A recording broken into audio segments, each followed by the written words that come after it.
Hello, welcome to Image Bearers. My name is Otoma Edje. This is season 3, episode 3, and I have a fellow Bostonian on the for the interview today, which is Aaron Griffith. He is an awesome guy. He is the assistant professor of history at Sattler College in Boston, where he teaches American history and the history of Christianity. So last year he published God's Law and Order, which I have right here. Woo, yeah, there it is. Awesome book. And the subtitle is The Politics of Punishment in Evangelical America. And he also tells great dad jokes. Oh, no. Are there great dad jokes, though? I mean, I feel like by definition, they're bad, it's by definition. I'll have to send you, I'm the knock-knock joke guy for my niece and nephew, so maybe I'll send you some of those too. Okay. Well, again, welcome to the program. Thanks so much for having me. I appreciate it. Sure. So one of the reasons I wanted to have this is in reference to just really the carceral state right now. We have 2.3 million people in prison, which is as a ratio of 100,000 people. This is a whole lot more than most other countries have, period. So we're doing a really bad job of really just taking care of our citizens. As far as blacks are jailed at 6.5 times higher than whites. And this is not because blacks commit more crime. This is just the nature of the way the system is set up. It is prejudice. I think a lot of us do know that. Another thing is that more people are likely to go to prison than college as far as blacks right now. So this is right out of page 3 of the introduction of Aaron's awesome book. So again, welcome to the program. The first question I have is tell us a little bit about yourself. I know you're gonna maybe leave out a few dad jokes right now. And also why you decided to write this book. Yeah. Well, so I teach history. I teach American religious history and the history of Christianity here at Sattler. And when this tells you a little bit about myself, I was really interested in just questions of religion and public life when I was doing my master's and doctoral work, and really wasn't sure what I wanted to write my dissertation on or what I wanted to become a quote expert in. But I started becoming aware of those statistics that you just quoted, which are in my book, but I'm drawing there upon just, there's just, it's wild just how many horrifying, shocking, statistics representing the inequality in our justice system that are out there. And I encourage y'all to go, if you're interested in finding out more, you can go just Google, the Marshall Project or any other journalism that's being done on the carceral state, on questions of race, inequality, and imprisonment. And you can see this disparity. And I started becoming aware of this at the same time I was doing my master's and doctoral work, not only as an intellectual exercise of just being aware of this phenomena in American life, but I started to see it personally. I was volunteering in a prison ministry when I was in my master's program and doctoral program. I was beginning to get to know people both through that work and elsewhere who had been incarcerated. And I started seeing sort of on the personal side of how all this works. And you can see in a very personal way, if you go inside a prison in the United States, those statistics you quoted, you can see them come to life when you go inside a prison. And when you start having conversations with people inside and how the system really works. And that was happening to me. And I thought, I want to write about this. I want to dig into this. I want to try to bring my sensibilities and expertise in religious history to bear on this question of the carceral state. And in doing so, I was there's been so many good works in the last, several years on the history of mass incarceration, on the development of the carceral state, coming from a whole different array of disciplinary, methodological angles. And I was reading these works.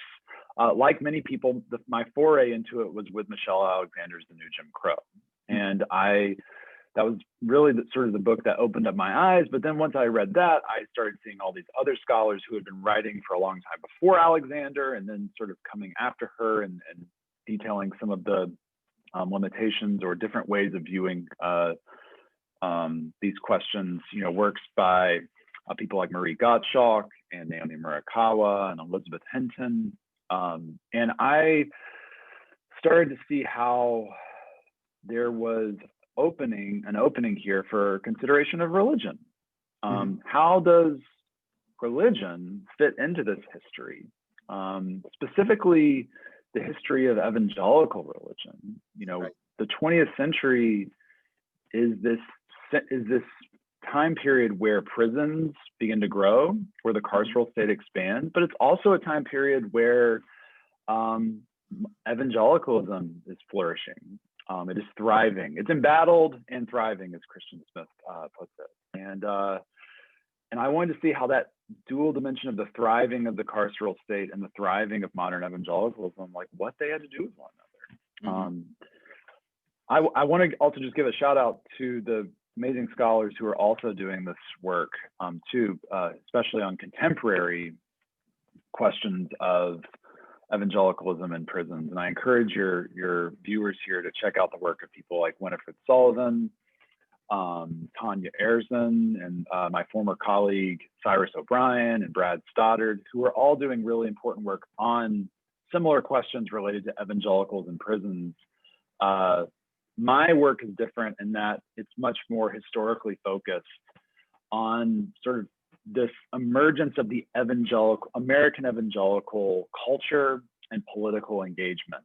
And I talk about prison ministries. I write a lot about the life inside of prison in terms of evangelical history. But a lot of what I'm trying to figure out is, what do people like Billy Graham have to do with the carceral state? What do people like David Wilkerson, who at first glance doesn't seem like he has anything to do with it, what do they have to do to this, or do with this history of mass incarceration in America? So that's a little bit about how I got into this and about who I am. Yeah. Oh, no, thank you. So I know that as I was reading your book, which I think I may have known, but I guess it kind of became more clear, was that, you know, prisons were originally like for, reformation. They weren't like punitive. But I think over time they became, more punitive. Can you share about, like, I guess, how they were initially, and I guess some of those changes? Although I know we'll discuss more of that through our time. Yeah. So I think a helpful way into this, in theory, and we're talking in sort of on a theoretical level here, because the realization was always a little more complicated. But in theory, the prison, in both the European and American settings, is a modern construction. It's something that appears in the late 18th, early 19th century, and it appears as an institution of reform, as you mentioned. Not only reform of individual offenders, but reform of punishment practices that came before. So before the prison, if you committed an offense, you might be beaten, or you might be put in the stocks, or you might be hung, or tarred and feathered. Like, there are any number of ways that you might be dealt with. You might be killed. But often the punishment was more retributive, more focused on a single moment. Like, you were less likely to be in prison for or incarcerated for a long period of time. You might go to jail as you're awaiting trial, but you're not going to be in prison for a long time, because it wasn't really about reforming you. It was about deterring and showcasing that society disapproves of this act through sort of this retributive lens. And this starts to change. It starts to change, I think, in some ways, because there's much more of a sense of optimism in the late 18th, early 19th century, both from sort of the Enlightenment influence, but also Christians who are becoming much more cognizant of the ability of people to improve themselves and to change and to better themselves. There's a positive spin to human nature here. That's a shift from, I think, what comes before.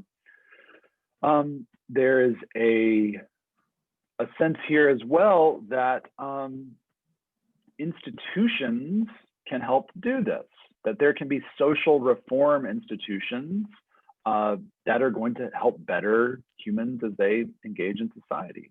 And so you see a lot of these early penitentiaries, early prisons are created with the goal of reform of both the individual and society in mind. And that word penitentiary is so crucial here. Yeah. What they're trying to do is induce penitence. Right. To have an offender realize the error of their ways and to change to change who they are and to become better, become a better person, to become maybe a better, to become a Christian or become a better Christian. And in theory, a lot of these reformers, I think what they were doing, they were onto something. Like you look at early designs for prisons in the late 18th, early 19th century America, and they would have, there's one in Philadelphia, a guy named Thomas Edje helps design it. And he has a garden in the prison and he has a workshop. And part of it's like helping people learn trades, giving them a space for contemplation and like thinking through, you know, what they've done. Interesting. The problem, of course, is on one level, this is not realized. Like there's not funding for this. There's not public buy-in from either the public or the government in creating this kind of institution. But I think more generally, the problem is that it still relies on the use of force. It relies on frightening people and harming people in some ways, punishing them even.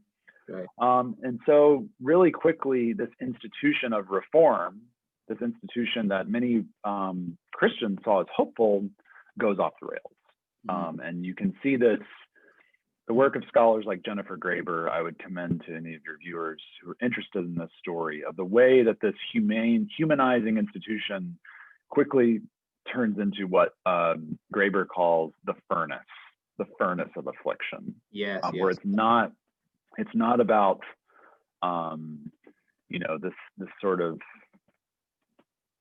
beautiful or encounter with God or with yourself, but it becomes about a burning away your sin, burning away your offenses and your evil nature, and burning hurts. And this, I think, is what sort of lays the foundation for what happens to the rest of the 19th and into the 20th century, is that prisons then are spaces with rehabilitative, reforming aspirations, right? But they are aspirations that usually go unrealized, and they still rely on control. That's why you say theory versus practice. Yeah, totally. They still rely on the assumption of violence, and they're just simply really awful places. They do not have the monastic quality, the serene, peaceful quality that a lot of reformers hoped that they would have. They have a really just torturous, brutal quality to them. And of course, who ends up in the prisons? The people who end up there are outcasts, are people on the margins, immigrants. And it reflects the sort of, even in its early days, who's actually going to prison reflects that inequality that I think is endemic to American criminal justice. So I think through your book, which I think was interesting, you distinguish, you know, who you're defining as evangelicals.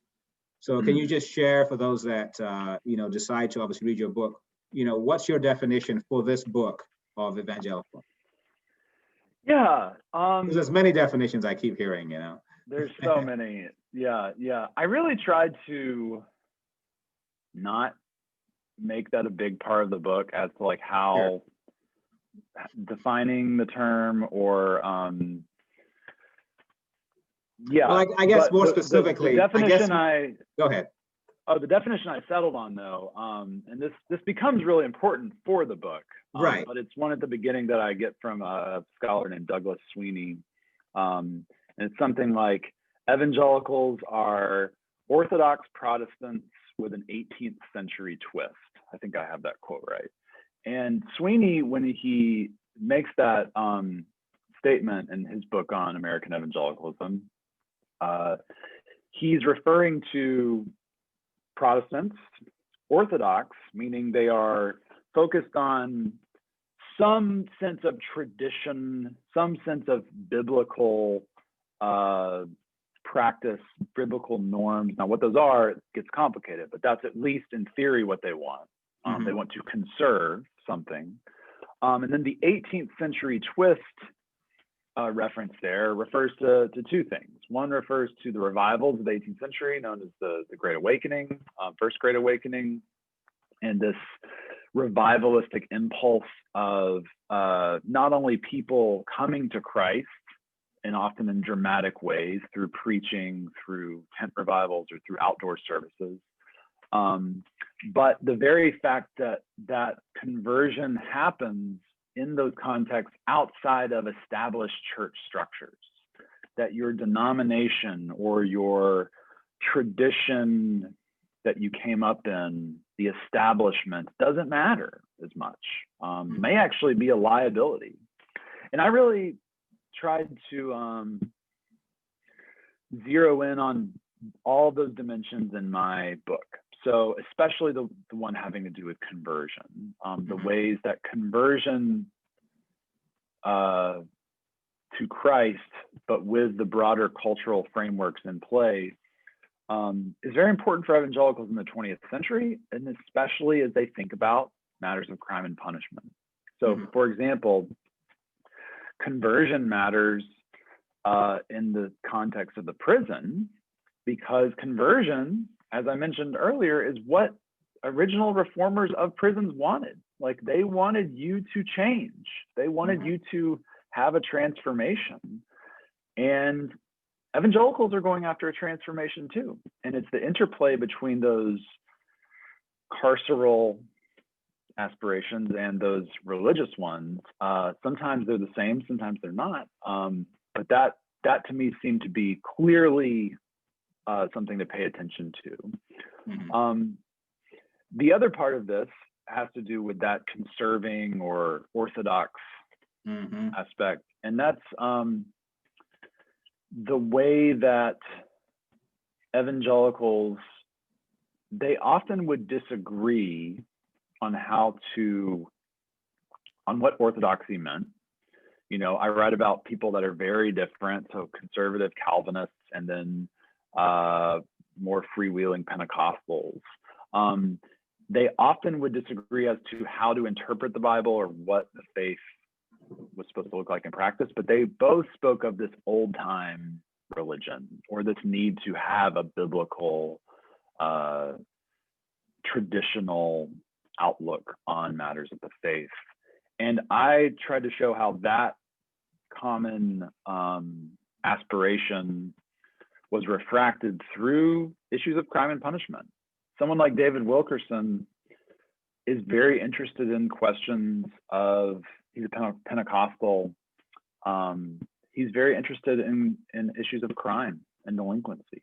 And so are conservative Presbyterians from the South, who are not Pentecostal, who are not speaking in tongues, but they're also worried about crime and delinquency. So how does that shared, even though these are very different traditions, they both are using terms like evangelical to describe themselves increasingly, and they both have this shared sense of crime and delinquency as a common concern. So Sweeney's definition helped me get into that. I certainly was very aware and still am wrestling with a lot of these just broader questions of how. Yeah, that's fine. I was not trying to get too deep onto that, but I think more specifically what I got, this would be more the same as a white conservative today. That's kind of like how I understood what you were communicating and kind of what you stated. Because there's like, if you were to, for example, go back through and trace, like, for example, someone like Brian Stevenson, he could have had his own chapter in here, but that wasn't your intent. Your intent was more the conservative, white, and the interplay with politics, as I understood it. Yeah, yeah. I think that's right. I think part of what I try to do in the book is show the internal diversity, though, of even those terms like conservative, white conservative evangelicals, and how they, and you see this in the final chapter of the book where I narrate someone like Chuck Colson, Yep. who comes to very different conclusions than other conservative evangelicals on questions of criminal justice, even though they share very like the same theological and in many ways But I guess the common denominator is they're all coming from a conservative. Yeah, for sure. Yeah. All right. Yeah. So I think that'll probably come more clear as we keep going. But the other thing I know you kind of talked about a little bit was David Wilkerson. So the two characters I found pretty interesting were Billy Graham and David Wilkerson. Maybe you can share about them briefly, but also how they kind of, I guess, I know they use crime to sharpen the appeals for Christian conversion, and how that led to more punitive law enforcement practices. So can you share a little bit about them and just how like their preaching kind of like highlighted some of those aspects? Yeah. So Billy Graham, one of the most famous, not only evangelicals and not only even Christians in the 20th century in the United States, but just people. He comes on the scene in the late 40s, early 50s, as this revivalist who is he sort of really becomes a leading public figure in 1949 in Los Angeles in a series of revivals he holds in Los Angeles. And then throughout the 50s begins appearing all over the nation with holding these crusades, as they are called, where they're in some ways very traditional evangelistic rallies, where there's music and there's other speakers, and then Graham speaks and gives like an altar call. And what I noticed in Graham's early career here is, first of all, he starts out his career with an organization called Youth for Christ. And he starts out by working with these youth ministries that are doing evangelistic work. But a lot of what they're worried about is not just youth in the abstract, they're worried about juvenile delinquency. And this is a huge concern in the 40s and 50s, not just in Christian circles, but all over the place, of these youth that are out of control, these teenagers that are causing problems. In some ways, the teenager itself becomes a focus of this, an emerging category to sort of place these adolescents that, previously, maybe 100 years before, might have just, gone straight to work from the time they were 12 years old or whatever. But here they're in this weird middle space of like, they're not quite adults yet. They're not children either. And Billy Graham is trying to minister to these kids, and he's trying to help them resist a life of crime and a life of delinquency. And this is a major feature of his of Youth for Christ and other youth ministries, their preaching, their engagement. And Graham then, as he moves on from youth ministry into just sort of general revivalist evangelistic work, he keeps talking about delinquency. He keeps talking about crime. So on the very, the very first night of his 1949 Los Angeles crusade, he's warning. It's not the main thing he's talking about in his sermon, but he talks about how crime is rising in Los Angeles. And then when he's preaching all over the country in the years following, in the decade following, he's constantly talking about rising crime and rising delinquency as part of the sin of America. So he starts using that as like sin, the contrast then also, right? yeah, exactly. And it's not the only sin. It's perhaps maybe not even the most prominent one. Like the most prominent one is communism. And Graham even says like that's what he spent most of his time, more than any other issue, talking about or worrying about. But it's a big thing that he's dealing with. And it's something that I was interested to see how not only does this appear in Graham's like national ministry, but how does it go to work on a local level? And this is where David Wilkerson comes in. So David Wilkerson is a Pennsylvania, he's like a rural Pennsylvania preacher. And one day he is in the early 50s reading Life magazine and sees a story in Life magazine about a group of boys who are on trial for a violent crime in New York. And he feels like he hears God telling him to go to New York and help those boys. And he goes to New York and he begins this evangelistic ministry to delinquents and gangs in New York that eventually turns into a ministry called Teen Challenge, which is still around and is quite large, especially in doing drug and alcohol rehabilitation. But the initial concern that Wilkerson has is delinquency and youth crime and this act of the murder and violence that he saw in New York.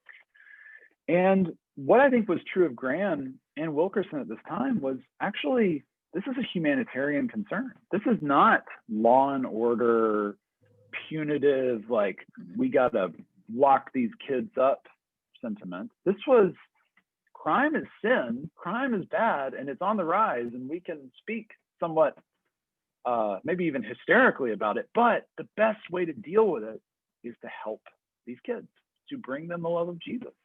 And that I saw as a surprising, for me as a historian, as I sort of begin to see this, because I expected much more of the punitive stuff. But I saw that this was the framework that so many evangelicals were using in the late 40s and 50s and into the early 60s, that crime is sin, but it should be met with Jesus alone. The problem, there are two problems with this that helped to shift things later in the 1960s. The first problem was that they were so focused on individual conversion. So Graham, Wilkerson, and other evangelicals, that they discounted social conditions. And Wilkerson especially makes a big deal out of how, youth are committing crime not because they're poor, not because wasn't there a Loeb case or something? Oh yeah, So that's earlier. So these guys are wealthy, and so there's no. This was like just their fault. Okay. Yeah, but big crimes like the Leopold and Loeb case in the 1920s become these focal points where progressives and conservatives argue about where crime really comes from. And some progressives are going to say it's because of environmental conditions, because of how you're raised, what you learn in school, poverty, racism, psychology, environmental concerns. And conservatives tend to just say, especially Christian conservatives, no, you chose to do that. You chose to commit that crime. You've chosen sin. And that is how Graham, Wilkerson, and other evangelicals talk about crime. Even as they're very tuned into the humanitarian dimensions of needing to help these kids, that's how they want to frame it. Is this is an individual action that is freely chosen. Now, of course, what that does is it eliminates the possibility that crime occurs because of these other issues, right? And it especially limits the possibility that racism is at all a framework by which, that we can understand why certain people not even really commit crimes, but why certain people are policed the way that they why certain neighborhoods deserve more policing than others, or why some neighborhoods are deemed more dangerous, or certain types of people are deemed more dangerous than others. And I think this is really what sets up later on evangelicals to adopt a more retributive law and order persona, is that this early individualistic calculus that they imbibe. But the second aspect of this is that all of this interest in crime, in youth crime, is focused on cities. It's focused on the urban context. This is where Graham is going and doing his evangelistic crusades. Wilkerson is going to New York City. Other evangelicals are going and doing urban ministry. And for them, crime just means urban. And by urban, they mean Black. By urban, it becomes a way to associate crime with a certain kind of person, and that is inherently racial. Is inherently racial in character. And this is not spelled out by most evangelicals in sort of a highly intentional manner, but you can see this in the ways they talk about the city as a dark, dangerous jungle, or if you look at brochures of a lot of these youth ministries, they will show pictures of like smiling white teens out on the farm, like that are clearly idyllic and that things are good for them. And then they'll show a picture of children who are African-American in a slum context. And that is shown to be like the foil. Like that's what they're trying to avoid. And I saw this time and time again. It's happening in a humanitarian ministerial context, but it is setting the terms for what comes later in the late 60s when the punitive turn happens. And so somewhere at the same time, a little bit prior to this, everything was like regional, and now it starts getting more national in terms of its focus, I think you were sharing. Okay. Yeah. And that's true for both evangelicals, but also the criminal justice system.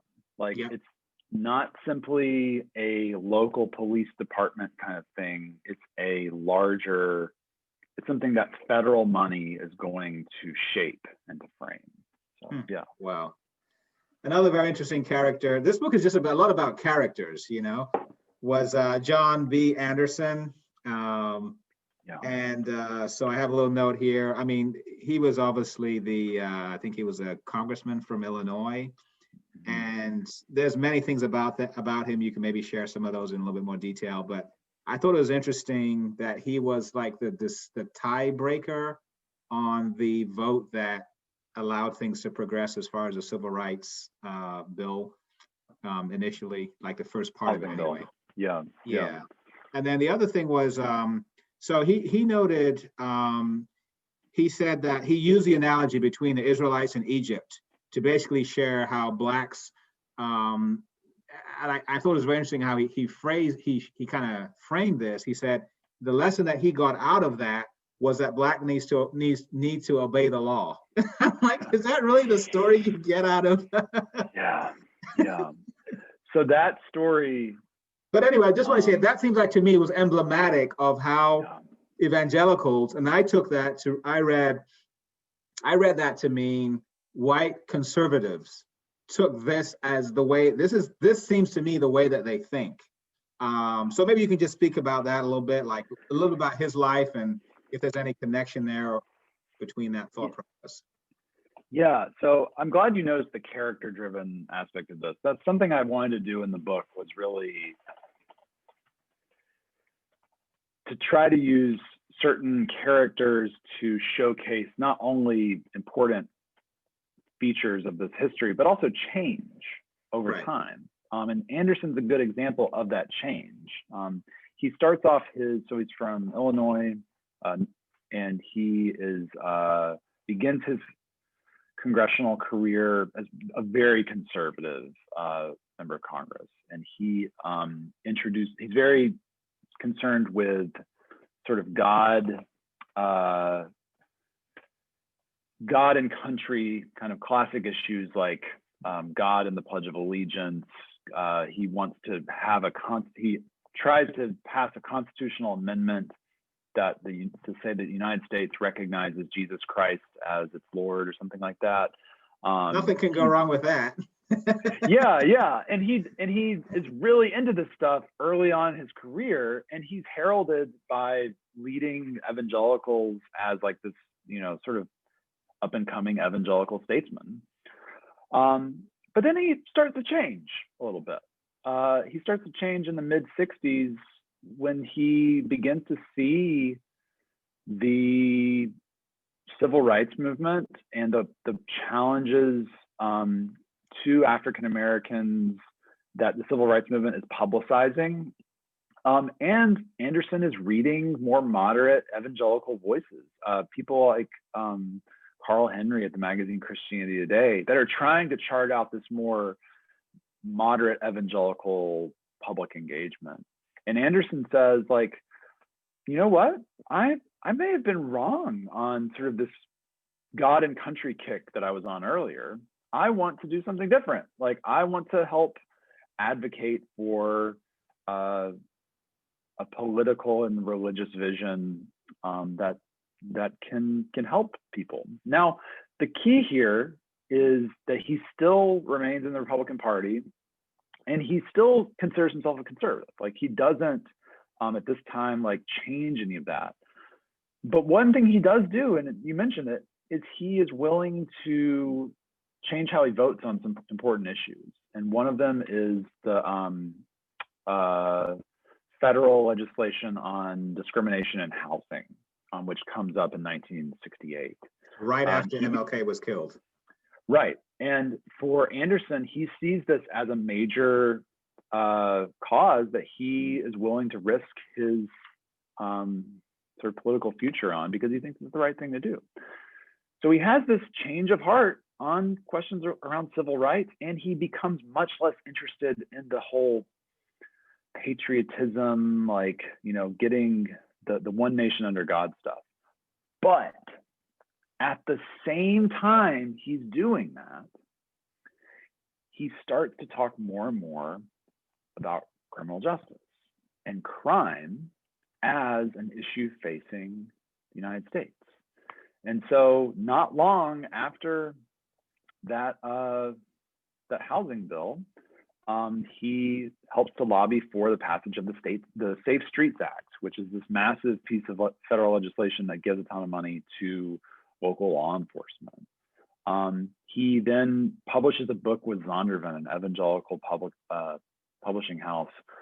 He has a chapter in the book on like crime and law and order, and why crime is this major thing we need to deal with, and we need to deal with it by getting tough through policing. And so I really tried to show with Anderson how this is a complicated character, but I think it's emblematic of how criminal justice works, not only in the late 60s and early 70s, but how it works today. Like, how tough on crime initiatives are often framed in a colorblind. That's it right there. I was going to just say they're framed as a colorblind cause that's in tandem with the civil rights sort of revolution, and and Anderson would say this, that are actually designed to help. Like, he in that same speech where he is announcing his vote for civil rights legislation, he says that part of what he's doing is trying to help, I think it's the quote is something like, the millions of hardworking Black Americans who don't riot and who don't burn down their neighborhood. And so he's like wanting to show how his sort of law and order stuff is actually humanitarian. It's designed to help. Now, of course, that's not what happens, right? Like, that's not where it goes, but I think this is actually how, more often than not, the political consensus in the United States has gone. There is more of this backlash-driven punitive streak that's there, but often politicians on the left and the right, Joe Biden would be one of them, have imbibed this very strong. And Bill Clinton even more so. Oh, absolutely. Yeah, totally. Oh my gosh. Yeah. You mentioned, I forget the guy's name, Ray something or other. Oh yeah, the Ricky Ray Rector case. Yeah, I'm like, the guy was like, has some issues, mental issues and everything, and you still want to prove that you're tough. Yeah, exactly. Wow. So Anderson, though, he's someone that I think we need to be paying more attention to. He passed away just a couple of years ago because he goes on to run for president in 1980 as a third party option. And he, I think, is emblematic of a more moderate evangelical outlook on politics, but one that had very profound consequences in making law and order a moderate issue, making it something that's amenable to lots of different types of people and people of all different types of political persuasions. So the last character, probably the most important, and how can you not really talk about Chuck Colson? I mean, if you want to talk about prison ministry, politics, and evangelicalism, I mean, Chuck Colson he's I think probably the most important figure in the whole book as far as that goes. And there's so many lessons. There's so many lessons from his life. First of all, I guess if you could maybe just share a little bit about who he was, and how he ended up in prison. And then I have like a few other questions on Chuck. We'll just kind of go through them one at a time. Yeah, so he's a fascinating character who Colson begins his political career, or not begins his political career, but he's working for Nixon, like it's a major part of what he's doing in conservative politics. And he gets caught up in sort of various Nixon administration illegalities, we might say, specifically for him around the Daniel Ellsberg Pentagon Papers release. And long story short, he goes to prison for it. And he goes to federal prison in Alabama. And right before he goes to prison, he has this dramatic conversion experience, or he narrates it as a dramatic experience. To what extent?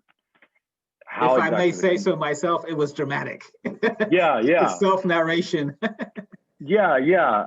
So, but he goes to prison, and he realizes pretty quickly, wow, this is awful. This not only, and this is a minimum security prison too, I think, or is it medium or minimum? I have it in the book, but it's not even like a maximum security sort of lockdown situation. But he sees how bad it is and how frustrating the prison context is because it doesn't change anything. There's all of these in the 70s, all of these aspirations for prisons to be these spaces of reform, rehabilitation, like I mentioned earlier. And Colson's just like, no way, this is obviously not happening here. Right.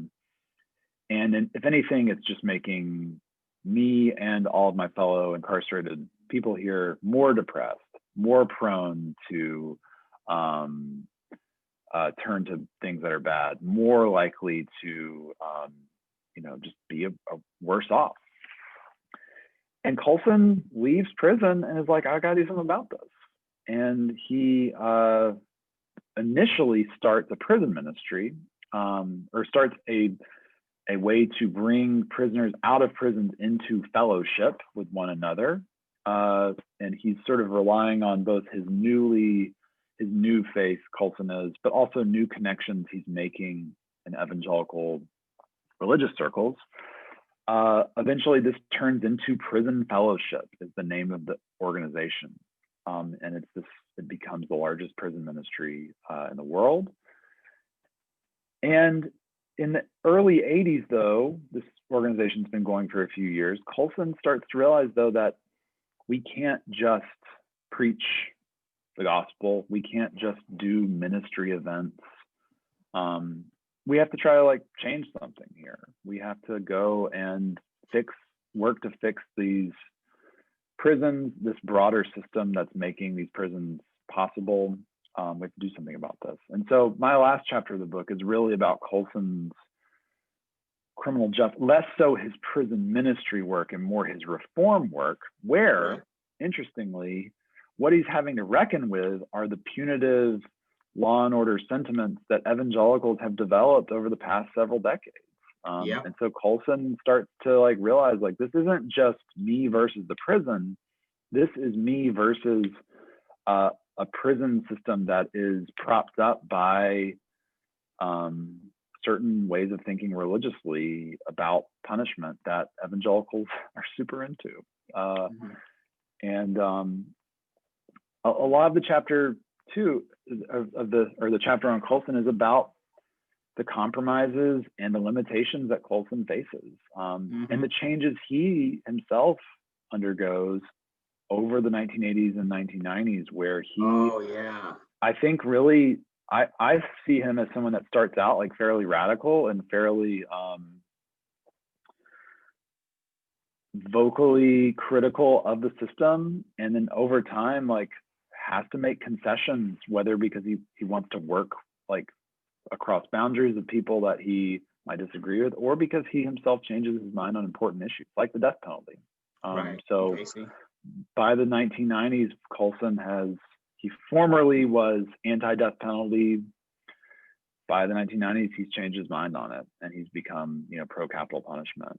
And I think, his story is one that it shows both the promise and the limitations, I think, of evangelical, sort of a centrist, moderate evangelical political outlook. So, yeah. Yeah, you kind of covered some of the questions I was going to go through, which I think is great. But I guess for me, like, and you kind of answered it in a sense, but I think the fact that Chuck Colson went to prison was huge, because that proximity that he was able to have to not just individuals, but himself, obviously being in prison, allowed him to see things. And I guess, like, for me, it's who was this guy who was saying there's no COVID, the price is right. And then next thing you know, like, I think his son ended up with COVID, and he's like, oh yeah, I guess it's now I understand that's a serious thing. And I just don't understand like why people have to go through something before they have like some sympathy towards others. This is not a question, it's a rhetorical question, but you know what I'm saying? This seems like so weird, like,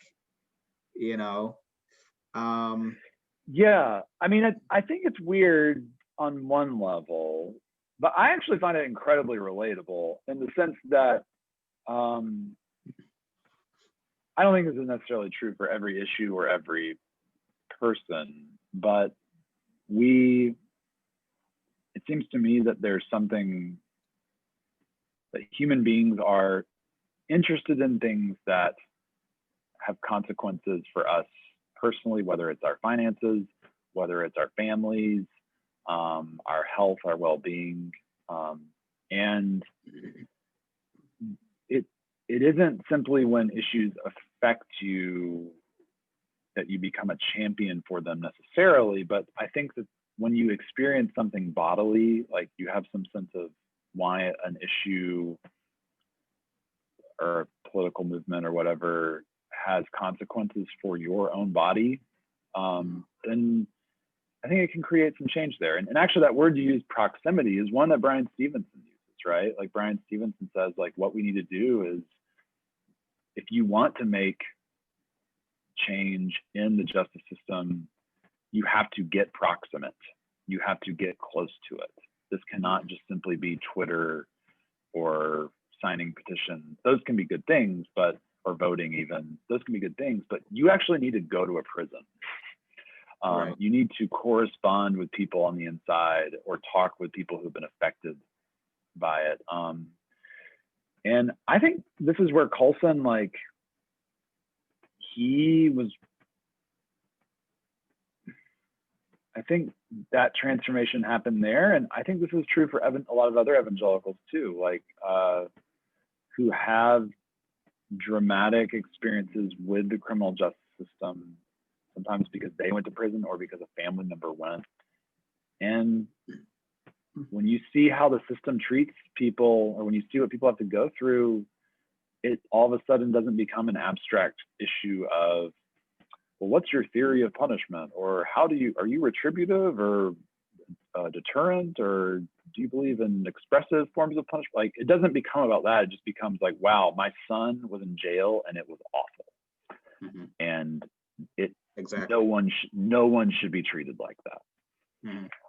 And I think that is a powerful dynamic that evangelicals, because they're so personally driven, like they have that sort of personal influence sensibility, I think they're really good at capitalizing on that.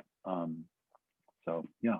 Yeah, I don't know. I think for me, we're going to be wrapping it up here, but I think that also, like the individualistic nature that we have as Americans, and then we read the Bible individualistically. We don't take a communal approach, and that I think there's no empathy there. I'm really not sure how we read the Bible. It just makes no sense. I mean, it makes sense to me, but I'm just hoping that we can move past that and really start putting ourselves in other people's shoes and start feeling for them.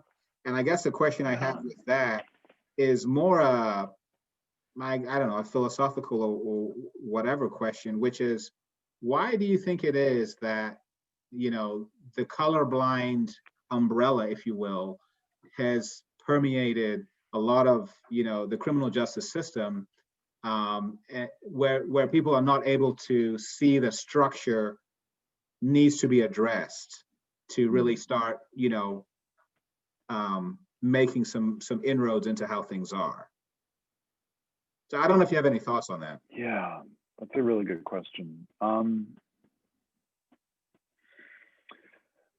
I think part of it is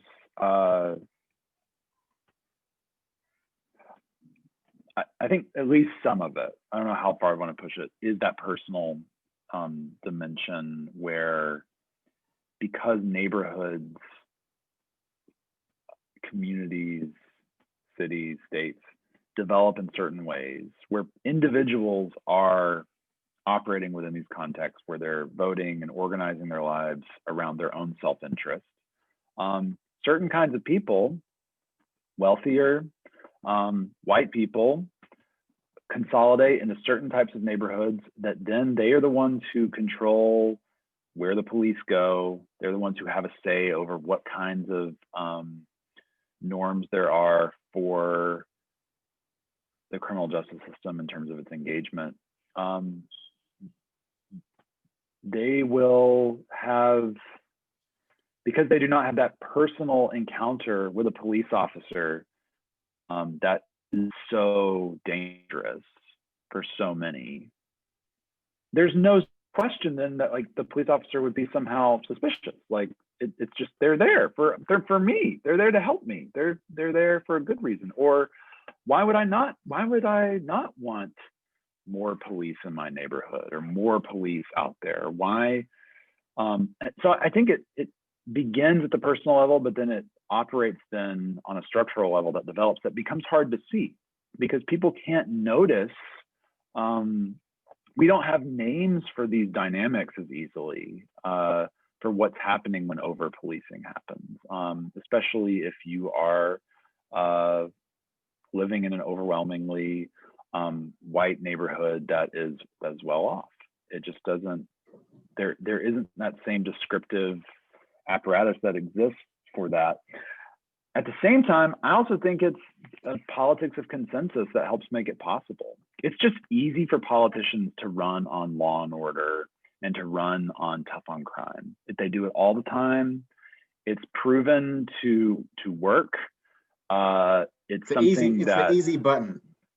It's easy currency, right? It's just a way that you can, and this is true of Donald Trump, obviously, but I think it's something that the carceral punitive sentiments work their way into all different types of political life.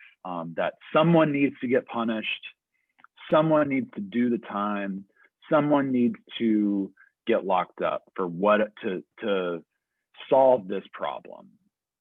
I think that this is there's different ways that this works itself out depending on the community, depending on the issue.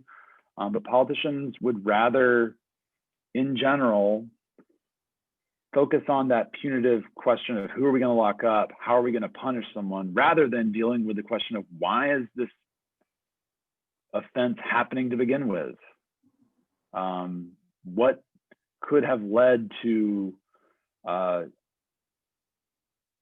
creating the context where something like this becomes more likely or less likely? And then we don't have a great way of thinking restoratively in our nation. Yeah, you mentioned the Anabaptists and some of the stuff that they had. Yeah, and I think that gets into what you're saying earlier about that communal notion of the common good and how you read scripture. Even to do restorative justice, you have to begin thinking like communally, and that requires you to get to know your neighbors. It requires you to invest time and money into common life.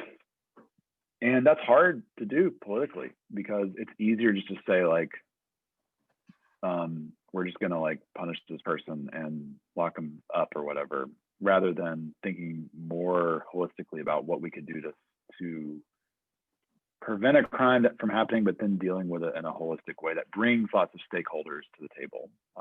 And that's in the book. I talk about why restorative justice was so hard. Like everyone thinks it's a great idea, but then when you have to get buy-in, when you have to have funding, when you have to get raise money to do it, people don't want to do it. Well, you also got to get time with the victim, and it's a lot of nuance. It's really simple to just send people to some far off, out of the way community and never see them again, rather than this kind of in your face ministry. I love the way you end the book. You basically share that the whole concept that evangelicals are known for, which is conversion. So this might be a great time for them to really go through and be converted out of their punitive stance. So I really like the ending of that. Last question I have as we wrap it up is just some advice for people, because I think I don't want this to necessarily just be a theoretical read a book and it was really, we got some great stuff, but like people who want to get involved and get proximate, as you said, Brian Stevenson mentioned, and kind of like what Chuck Colson did. What advice would you give to people who want to get involved in prison ministry or see the injustice in society as related to the criminal justice system? What advice would you give them? I guess general advice, but also even like COVID related, like right now, what are some things, if that's possible? Mm-hmm. Yeah, so something I hope comes through in the book is that I believe in the power of, I believe this historically as a historian, but also I believe it normatively as a Christian. I think that personal encounter and personal relationships are important and are good. And I think that it is a good thing when Christians get involved in their local jail, in their local prison, when they seek out relationships that are mutual, that are long-term, meaning don't just show up once a year and preach a sermon and leave and never come back until a year later or more, but to actually treat relationships as relationships. So someone who's incarcerated, to try to learn their story, to try to learn how they can teach me, or what they have to say to me, or how our lives are actually bound together, or could be bound together in interesting ways. And whether that happens through actual prison ministry or through letter writing, I think the more Christians can do that, the better. And there's so many wonderful organizations out there that do that work. And I think part of it's getting tapped into a group of people who are already doing it, who have the know-how, who understand a context well, and can teach you how to do it. It's so crucial. But to just reemphasize, though, that it is a mutual, it has to be a relationship of mutuality. Like, I think the biggest problem that a big problem a lot of evangelical Christians especially have is, oh, the guys on the inside they're all sinners, or they're not Christians. I'm gonna go preach the gospel to them. I'm gonna go teach them where they screwed up or whatever. That is both, I think, theologically problematic. And I also think it's just descriptively problematic, because actually lots of people on the inside are Christians and have a lot to teach people on the outside about the Bible and about what it means to be a community of faith. And so I would say that we should be in those kinds of partnerships and mutual relationships where we're learning together, where we're trying to find ways to read the Bible together, to spend time with one another, just as Christians should do everywhere. The second thing I will say is, at the same time, we should not let a sense or desire to have the normalcy or the normalcy of a relationship blind us to the fact that prisons are awful, and that we should do everything we can as Christians to resist and to try to make their use much less likely. Yeah. And I think that this is where it gets complicated. If you're doing prison ministry well, like, in order to do that ministry, you have to have a good relationship with a superintendent. You have to have a good relationship with the administration of the correctional facility. So you have to, at least on some level, buy in to like what the prison's doing. Like, you're not going to rock the boat. So how you show respect in that context, while at the same time in other ways we lobby for, we advocate, and we work for more just solutions to the problems we face, I think is crucial. And so I would say, like, Christians should be involved in prison ministry, and they should be involved in figuring out, listening to activists and those who are working to reduce the size of our prison system, to reduce our reliance on policing as a solution to our social problems. We should be involved in that as well. But we should hold them together. Yeah. Yeah. Thank you.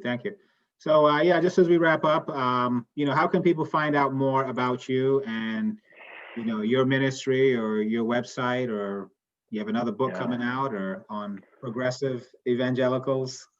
I do not have another book coming out yet. I'm sort of figuring out what the next project's going to be. You can, if you're interested in finding out more about me, I have a website, AaronLGriffith.com. You can go check it out and see some examples of my other writing there. But I would encourage you to read the book. God's Law and Order, The Politics of Punishment in Evangelical America is available everywhere you can buy books. And it's a book that I hope does justice to the stories of many people who have been involved in the justice system at every level and the complications therein. It's not a story it's not a history that I think is easily reducible to these are villainous people, or these are like heroic, crusading people. It's a story of personal complications, of political complications, of compromises and risks. And I hope it's a book that's instructive, not only for those for people interested in U.S. history or American religion, but if you want to understand social movements or social change, I hope it's a book that's helpful as well.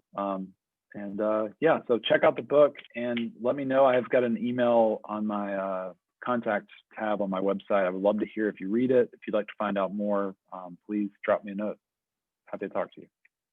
Thank you. Well, thank you again so much for your time. Those of you who enjoyed this episode, definitely please click like and consider subscribing for more future great episodes. Thank you.